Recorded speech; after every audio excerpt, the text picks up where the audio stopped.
Hi, Jeremy Cordeaux in the Court of Public Opinion. I'm just on air here to let you know that we'll be live streaming the Court of Public Opinion every Friday between 9 o'clock and 12 on jeremycordeaux.com. Please join us. We'd love to have you.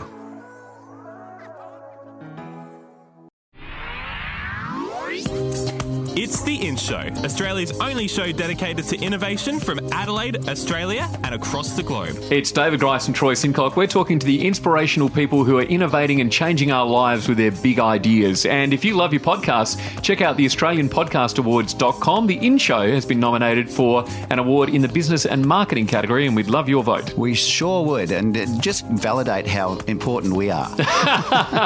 Well, more so the people we're speaking to, and this is no exception. People are inspired by all sorts of things happening around them, sometimes within the industry they work, and oftentimes outside of that industry. Absolutely. I mean, remember a few months ago we had Craig Swann from Looplabs, and he was talking about this platform that he developed to enable anybody who had a bit of an interest in music to create some music using loops. Yeah.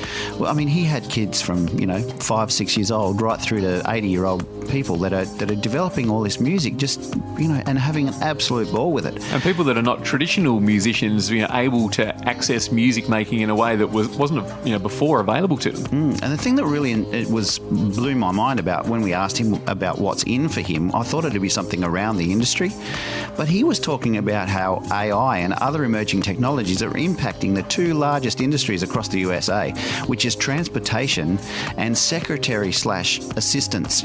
So the EAs and the PAs that executives have. It's all about how it's changing those jobs.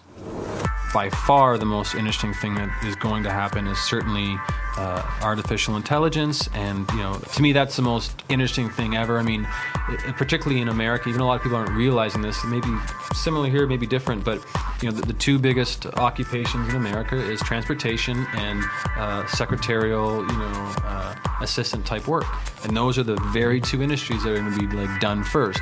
So when you think about a technology base that is knocking out the two biggest job sectors, that is insane. That's a huge amount of displacement.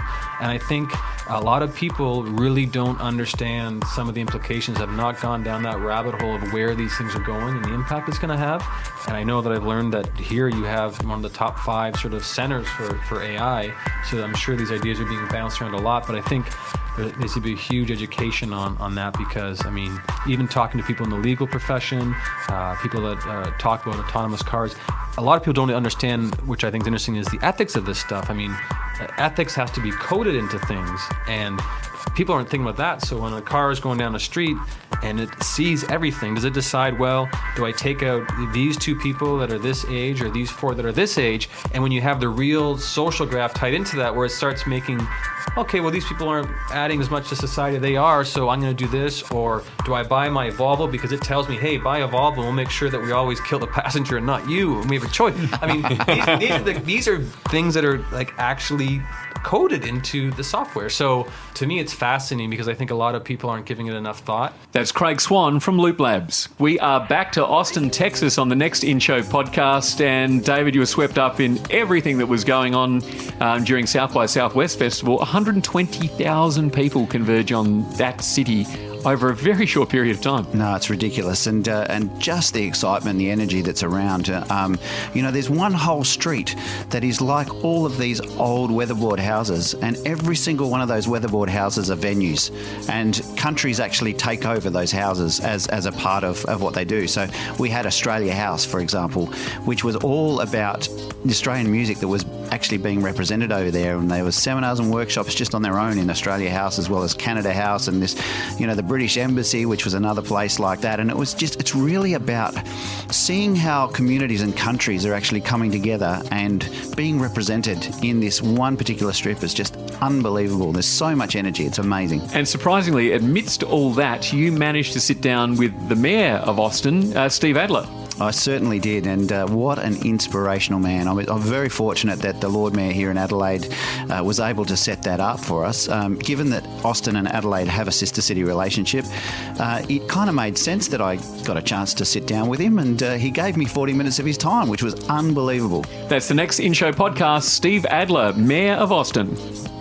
The In Show, What's In? Subscribe to the In Show podcast on iTunes. A Dave and the Beanstalk production.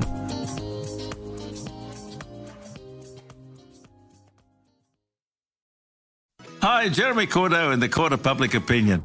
I'm just on air here to let you know that we'll be live streaming the Court of Public Opinion every Friday between 9 o'clock and 12 on jeremycordeaux.com.